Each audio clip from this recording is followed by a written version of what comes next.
I'm going to teach you guys how to make the best 3-ingredient zucchini soup that is packed full of nutrients and is going to change your life. All you need is olive oil. You can use a good quality olive oil like this one or your olive oil of your choice. An onion, you can go white onion, yellow onion, sweet onion, and zucchini. First things you're gonna do is you're gonna take your Dutch oven or your stainless steel pot or whatever you choose to use, and you're gonna put just enough extra virgin olive oil so that it just coats the bottom. Heat the oil over medium-high heat, and while that oil is heating up, you are gonna cut your onion into 4 quadrants and separate the layers. The method that I'm showing you is called the Papa Zuke zucchini soup by Frank Priziano. If you guys haven't followed him, he's one of my favorite chefs. He owns a couple of restaurants in New York City. You may have heard of him. One's called Supper, one's called Frank's. He's got Little Frank's. He has the best low-key Italian food that you will ever have, and some of my all-time favorite Italian dishes. I also forgot to mention, get a small pot of boiling water going as well. Next thing you're gonna do is slice your zucchini. Don't think about this too hard. These are probably about, I don't know, a half an inch thick. You want them to be all the same consistency and not too thin. We don't want mushy, overcooked zucchini here. Now let's talk about the temperature of the oil. You want it to sizzle a little bit when you test out an onion and put it in there. As you can see, that wasn't quite done enough, but now this is perfect, and you can even see it smoking a little bit. But you don't want it like too hot because we do not want to burn the onions. Now we add our onion in, and I am going to quickly start stirring this around and also take this off the heat because I realized that this was a little too hot. So you just want to play with the temperature here. You don't want it to be too hot to where it burns the onions, or else that's going to make your soup bitter. But you also don't want it to be too low and have the onions take forever to cook. We want to basically make the onions translucent, which takes probably about 3 to 5 minutes depending on how many onions you have.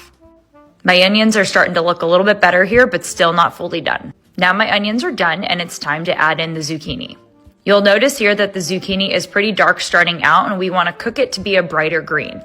So once you throw all the zucchini in the pot, you want to toss everything in the oil to ensure that it gets coated evenly, and we are going to cook it uncovered on that medium to medium-high heat for probably just maybe a minute or two to make sure that everything gets soaked in. Now that it's been cooking in the oil, we're going to add in our boiling water. Adding in the boiling water helps ensure that we are cooking the zucchini without adding too much oil, and it gives it a base to cook everything in.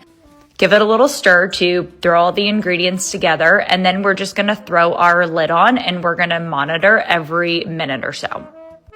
So my zucchini has been cooking for probably about 3 to 5 minutes. And again, you don't want mushy zucchini. We want to keep the nutrients.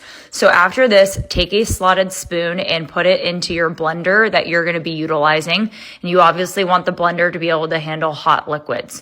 Do not throw the bottom of the liquids out. We are going to be using this later on. It's a golden delicious broth.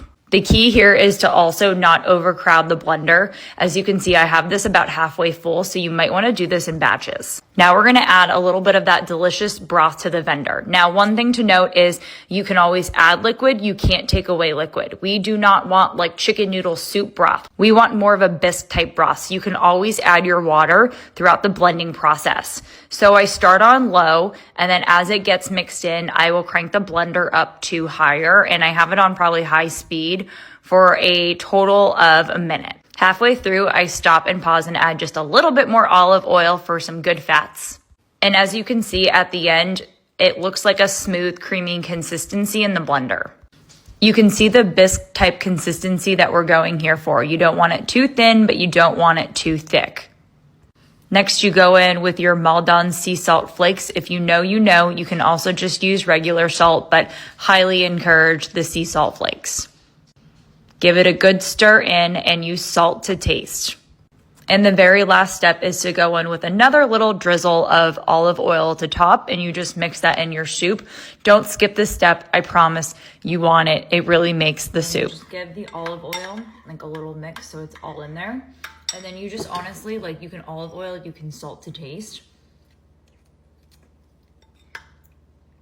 Like, This is one of my favorite soups in the entire world. It is so good for you. It's so nutritious. Oh, I love it. Love it, love it, love it. 10 out of 10, recommend.